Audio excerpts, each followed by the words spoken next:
Peggy 18.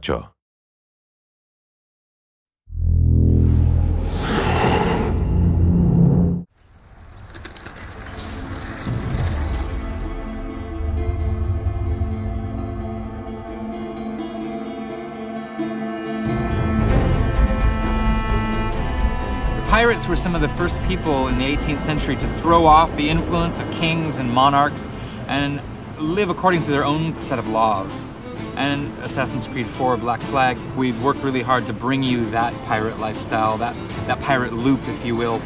In the environment design, we really try to push level design and level art to the next level, to have a lot of stealth opportunities. So give many options to the player. We don't want to create a linear game, it's really something open. Could be into natural environments like the jungles, but also plantations, fisherman village, cities. We try to have very different options to reach the same targets.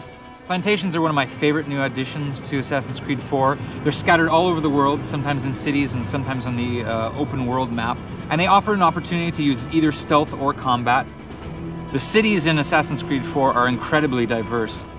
Havana is this beautiful, bustling metropolis, one of the biggest cities in the New World at the time. It's very European in flavor, very sunny, very warm. Kingston is more like a young British colony, so we have a different kind of architecture, but the landscape is very different, it's very lush.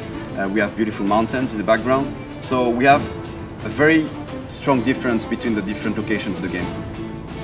Attacking a ship is one of our big new systems in the game. You might have to accomplish any number of a few small goals in order to call the ship yours.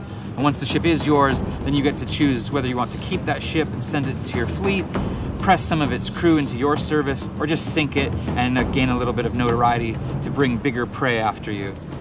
Underwater exploration is another big component of Assassin's Creed 4.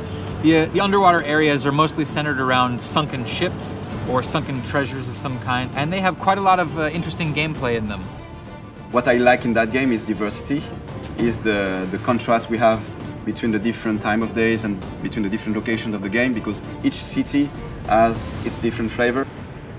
Each forest and jungle have a different kind of landmark, natural landmark.